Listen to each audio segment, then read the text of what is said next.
Hello and welcome to another yoga studio. I am Kat, if you haven't joined in with one of our videos before. And it's lovely to share some thoughts on Trikonasana or triangle pose with you today. So it's a really short little video, this one. I did something on our Facebook page a little while ago, and I promised that I would also bring some more information on triangle on some of our other places too. Okay, so we are just going to break triangle down and sort of think about a few hints and tips on how we can make the most out of it for ourselves. And of course, it all depends on your own body, and we're not worrying. You should never think about what everyone else's triangle looks like. So it's how you can get the most out of your body should you want to. If you're joining in today and you're not feeling warmed up, you've literally just found this video, you've been sitting there, you're clicking on it, and you want to give it anything a go, then obviously we're not warmed up, we haven't done any other previous stretching or movement, so we are going to take it really gently and be very mindful about not pushing ourselves, and just make everything, all the movements, a little bit smaller than perhaps you normally would if you were doing this on your mat. So we're going to come to triangle from our warrior pose, because more often than not, that is how we come into triangle in yoga. So if we have got feet together and we're staying straight in front, we're just going to step the feet out. Now, again, because we're not warming up, we're not kind of coming into a big triangle today, we might not want to take as big a step as we normally would. And then turn one foot out to the side. Now, if you're already starting to feel like you're a bit wobbly, if you look down and you can kind of see almost like your feet are as if they were perhaps stood on a tightrope, take your feet a little bit wider. Now, as we come forward into triangle, feeling like we're nicely based in, and our feet feel strong and our legs feel strong, it's actually quite a useful, it helps to make us feel more stable before we start. If one foot's in front of the other, like we're standing on a tightrope, and when we come forwards, that can sometimes make us feel a little bit more wobbly. So that's one thing to think about when you're coming into these standing poses, is if you were to stand with your feet hip width apart and then step into that warrior, the feet would then be that little bit wider and you feel a bit more balanced. Okay. So we've set ourselves up, we've got a nice grounded, strong position for the feet, and we're in our warrior pose. So the foot that's turned out and pointing along, if you're on a mat, the long edge of your mat is the knee that we're bending. Now, we're in a short step, remember, for today, unless you're feeling super warmed up and you can take a big lunging step. So we might not get down very low, we might not have a very big bend. Normally, perhaps you might want to be more here, but for today, don't worry about that sort of big, wide step. And then we've got our arms out to the side. So we're looking down the front arm, normally in our warrior two.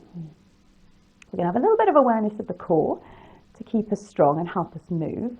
And then we normally get asked to straighten the front leg. So that's the first thing to think about. Are we locking the knees out? If we pull and lock the knees out, particularly this front leg, we don't tend to do it so much on the back, I don't think, because that leg's already straight. But some people can lock that knee back. Feel like you've got a little bit of spring in the knees. We don't need to lock it. If we've got too much of a bend, then we tend to, as we come forwards and we come down towards the floor, that puts us a little bit more into a side angle position. So we are trying to straighten the legs, but we do have to be mindful of the knees. So we're not locking them back, pushing them, forcing them backwards. We can have a little bend so that we're comfortable. And yes, we're going to put the knee in a position that we can sustain. And then quite often we're asked to reach forwards and then tilt.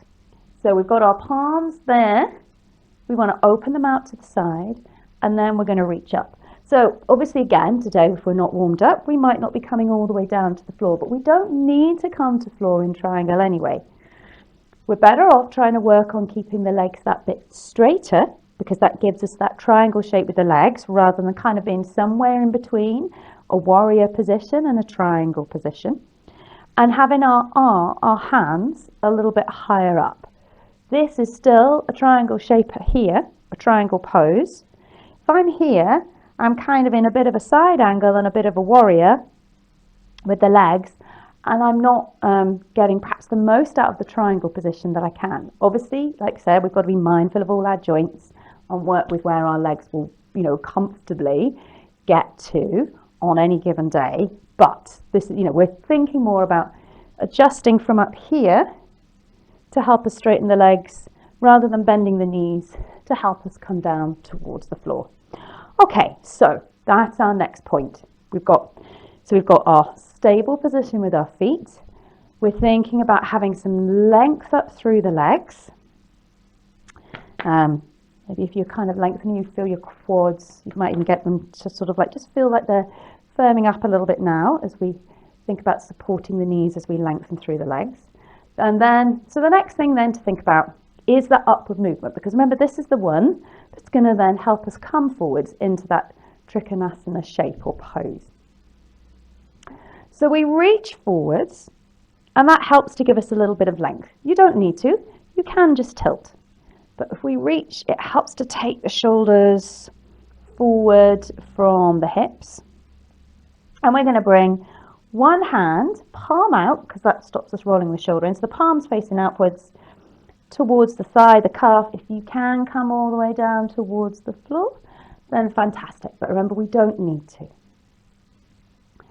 Now, quite often, as we're nice and open here, we reach forwards and then we start to look down and our shoulder drops because we're looking to see where our hand comes. That's absolutely fine. We're kind of moving forwards, we're following that hand, and then maybe we look up. But then our shoulder has dropped forwards, and then we're trying to push the shoulder back. So here is where we then work on getting our open feeling through the chest. So if we've taken that little roll forwards, we've twisted our belly and our chest to come to look towards the mat. So we're going to twist our chest and our shoulder to come and open out as if we were going to shine the heart and chest up towards the ceiling. So rather than just trying to force the shoulder back, if you're aware that you're forwards, open through here. Yes, we are thinking about melting the shoulders down the ribs or kind of not pulling them forwards in that position around the chest, around towards the front of the chin. But if we've had our arms in a good strong position in our warrior, we've moved forward and we've opened the palms out, our shoulders are probably already in a good position. It's the dropping forwards through the trunk area. So open and then just think, can I roll the shoulder back rather than trying to just force the shoulder back. So it's a two-part thing. Coming forward, tilting, then think about opening, and then maybe the shoulder, because we've rolled the chest back, the shoulder will naturally just roll backwards too. So we're not forcing it, not trying to force the arm back. It's just that shoulder blade melting so that the front of the chest can open. This is the bit that we're trying to broaden here. So if you think of your shoulders trying to broaden across the front of the collarbone rather than trying to force the arm back. So open through the chest with that little twist, and then think of the collarbones becoming nice and wide. Okay, right, so step out of it for a minute if you've been working through it with me, and maybe we'll just take a little step out and work the other leg as we go through those points. So from that warrior pose, we know we've got a nice, strong, firm base with the feet. We're going to straighten the legs. So point number 1 is the feet.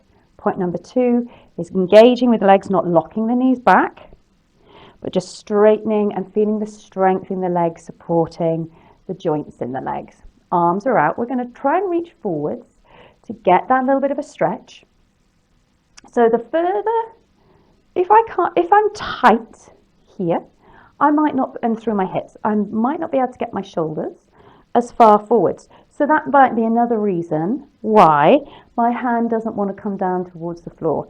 If I'm feeling stiff in this area, whether it's with the back or the front, wherever, it's much harder for me to come forwards. So if I can bring my body further forwards, that's bringing my hand. So there's that movement. And then there's that movement, which brings my hand closer down towards the floor. So your mobility here is an important part in your Trikonasana, your triangle pose. So we've got our firm feet, we've got our legs nice and long, not locked out, being mindful of all the joints. And then again, we're going to come as far forwards again as we mindfully can through the foot movement in the front of the body. And then the palms are opening to the side. One hand points down, one hand points up. And then as we look up towards the ceiling, we're going to open, twist through the chest that little bit, just so that we reset one shoulder on top of the other. We don't need to twist to look the shoulder behind it, to take the shoulder behind us. That's not what we're after. It's just enough so that if we've rolled forwards with the body is to kind of help us come forwards and look, because our head is looking down towards, still over that front hand.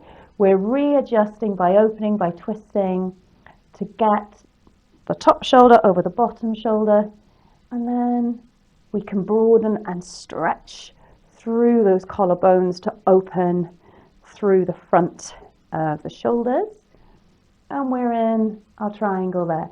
We're trying to look up. If it doesn't feel great for the neck, then we can look towards the floor. So let's just re-go through our points. Point 1, we've got nice firm base for the feet. Point 2, we're keeping the legs comfortably long without bending that front knee to help us come down towards the floor. So this is what makes our triangle legs. Point 3, we move forwards with the body to help bring the hands, the bottom hand, closer towards the floor. And then we check in for point 4. We're going to check in that we are stacking the shoulders one on top of each other, broadening through the collarbone. So if we have allowed the shoulder to roll forward, even though the chest is open, we're lengthening up through there. And then we can look up or down with the neck, depending on how the neck feels. And if you're feeling a little bit, even still a little bit more wobbly with the balance. So we've got our 5 points: feet, legs, lengthening through the body, opening through the chest and the shoulders, and then looking with the neck. So there we go. That's our 5 points to help us get into our best triangle on the day. And remember, what your triangle looks like today might be different to yesterday or tomorrow. It could be tightness anywhere in the body, the legs, the hips, up the trunk, or the shoulders, the neck. That means you might want to adjust and change your pose to suit how you're feeling on the day. All right. Okay, that's enough from me for now. See you soon. Remember to hit the subscribe channel if you want to join me for a proper class on another day. Okay, bye.